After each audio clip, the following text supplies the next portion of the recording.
We are celebrating diversity and development with the Association of Fundraising Professionals. Hello, I'm Andrea Lyons, and I am with AFP's Southeastern Tennessee chapter. And each week throughout the month of February, we're highlighting a different development professional. Today, we are joined by Miss Etienne Easley.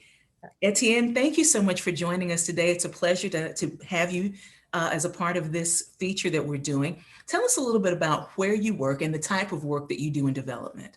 Okay, I thank you for having me, number Sure. one. And two, I work at Family Promise of Greater Chattanooga, and it is an organization to help reduce homelessness in Chattanooga.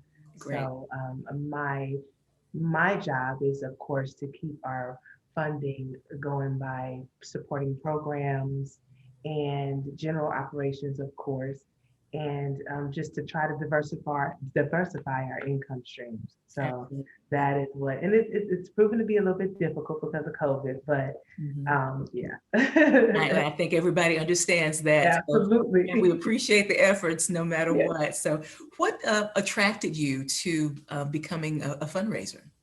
Actually, to be honest with you, it was a seed that was planted when I was in the Hamilton County Department of Education. Hmm.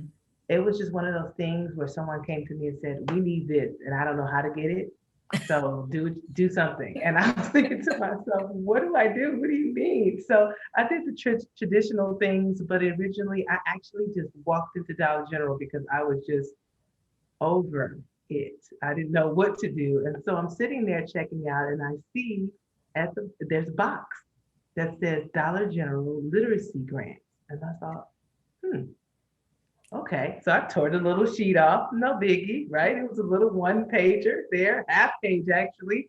And so I went and I applied for them and I told my story about how we were trying to expose our students to so many different things. And before I knew it, that came up and then it came again and we just started getting funding and then my principal at that time was like, hey, okay, I don't want to be accountable for all of this, stop it. And so I found that there was a knack there and I said, well, let me just explore it, and it just led me here. That So is so interesting. So many people, they don't start out, saying, no, I want to be a fundraiser, but it just goes, it sort of organically happens, which is right, really interesting. right. Hmm. But as a fundraiser and as a person of color in fundraising, um, how do you feel that you bring a different perspective to the profession? I think in many ways. One, because like you said, it's not many people of color that are in these particular Right. professions.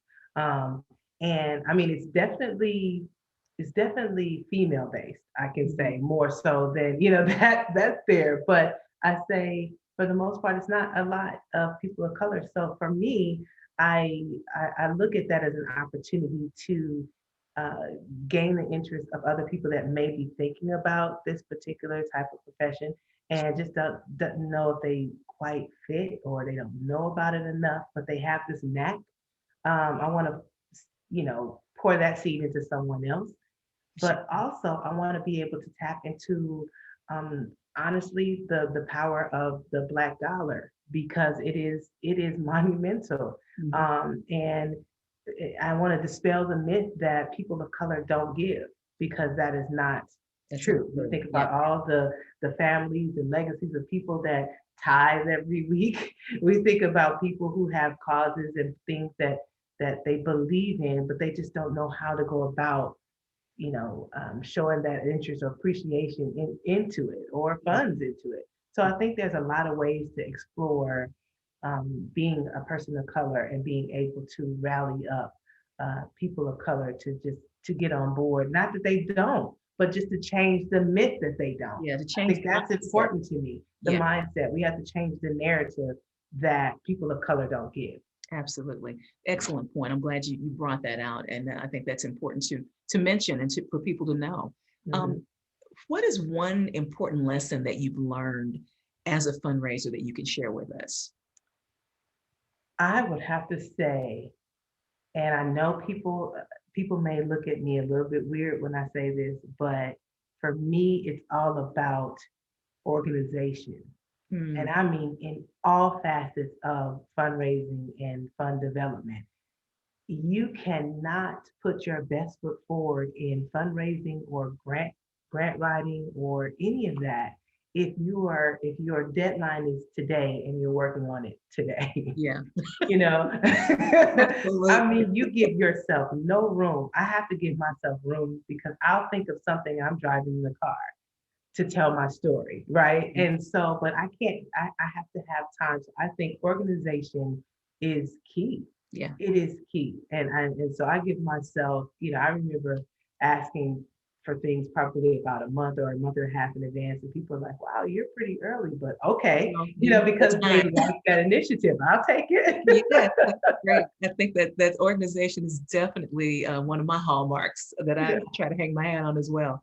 But I also want to talk a little bit about your experience with AFP. You are a relatively new member Yes. of AFP, and you're also one of our IDEA scholarship recipients. IDEA, of course, standing for Inclusion, Diversity, Equity, and Access. And we're thrilled to have been able to provide this opportunity for people to apply. But what is it that you hope to gain from being a member of AFP? I was so appreciative of the scholarship, and I say many thanks a million times for that. But the one thing that I am looking forward to gaining is the opportunity to meet and with like-minded people that aren't hoarding information. They're just givers of information because I'm a giver of information. We can learn from each other. Where there's plenty of money out there for everyone. So we have different causes. People they're saying statistics people are talking about giving twice as much this year as they did Mhm. last year. So it's out there for all of us. And Sure, so I'm just looking forward to not being around people who just hoard information. So sure. people are giving and we can, share ideas and things. So that's what I'm really looking forward to. And Well, I've you're in the heard that place. several times. Yeah, I've heard that several times about AFP. So Yeah. I'm very excited about that. Yes, it's a great place to learn and to grow as a professional. So, Etienne, thank you so much for sharing with us today. You've been a delight. And Thank thank you for joining us as we continue celebrating diversity and development with AFP Southeastern Tennessee's chapter. I'm Andrea Lyons. Thank you for joining us.